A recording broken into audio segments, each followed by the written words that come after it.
இந்த கட்சி ஒரு பன்முகத்தன்மை வாய்ந்த கட்சி அப்படின்னு சொல்கிறதா, இல்லை இது மாதிரியான ஒரு சில சித்தாந்தங்களும் இருக்கக்கூடியவர்களும் இங்கே வர்றாங்க, அவங்க தன்னுடைய எண்ணங்களை மாற்றிக்கிட்டு இங்கே வந்திருக்கிறாங்க அப்படின்னு நினைக்கிறீங்களா? பிறப்புக்கும் எல்லா உயிருக்கும் என்கிற வள்ளுவனின் தத்துவ வார்த்தைகள் தான் எல்லோரையும் ஒருங்கிணைத்திருக்கிறது. கருத்தியல் ரீதியாக எதிரும் புதிரும் இருக்கக்கூடியவர்களை அரவணைக்கக்கூடிய அறிவாற்றல் இருக்கிறதென்றால் அவர்தான் தலைமை பண்புக்குரியவராக இருப்பார். அதைத்தான் எங்களது தலைவர் இப்பொழுது உருவாக்கி கொண்டிருக்கிறார்.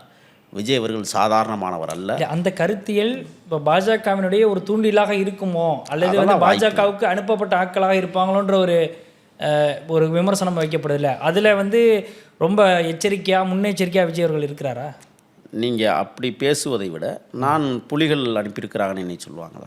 இல்லை வீரப்பனாரில் எல்லாத்தையும் தெரிஞ்சு தான் அவனே சேர்த்துருக்கிறாரு அப்படின்றீங்க. எல்லாம் அறிந்து தான் இங்கு வருகிற போது பிறப்புக்கும் எல்லாவும் இருக்கும். இங்கே யாருக்கும் ஏற்ற இறக்கத்தாழ்வுகள் இருக்கக்கூடாது. நீங்கள் நானும் உங்களை போன்று நினைத்து கொண்டிருந்தவன் தான். நேரில் சந்திக்கிற போது தான் தெரிந்தது ஒரு சரித்திர தலைவனாக வளர்ந்து நிற்கிறார் விஜய் என்பதை என்னால் உணர முடிந்தது.